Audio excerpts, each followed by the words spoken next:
Hello guys, if you have been wondering whether you can actually edit real players in College Football 27, the answer is yes, but there's a catch that a lot of players don't realize. At first, it might look like the game doesn't let you change anything at all, but if you know where to look, there are a few things you can customize, and there's even one option that doesn't show up for every player.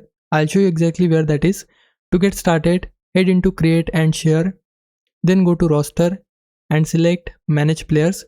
From here, choose the team you want by holding L2 on PlayStation or L2 on Xbox, then open the player you'd like to edit. Once you're on the player screen, select the player and you'll see the Edit Player option. Go ahead and open it.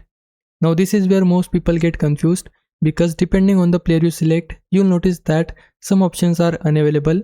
For a lot of the real players, you'll mainly be able to view their information rather than making changes to it.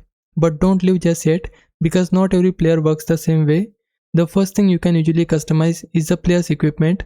So if you want to swap their helmet, torso, arms or other gear, you can make those changes right here.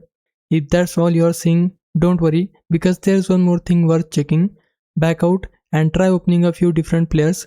Some players include an extra menu that isn't available for everyone. When you find one with the appearance option, open it and you'll unlock a few more customization choices. Now you can change player name to whatever you want. Then we also have ratings.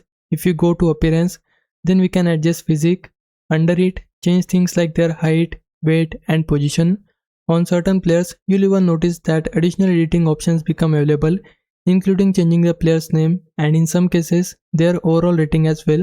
So if you are hoping to fully customize every real player in the game, that's unfortunately not possible. Most officially licensed players are heavily restricted, while only a small number of editable players give you access to those extra appearance and customization settings. So if you don't see those options on your first player, keep checking a few others, because that's the only way to find the ones that offer additional editing features. Hope this cleared things up. If it did, leave a like and subscribe my channel. For now, thanks for watching.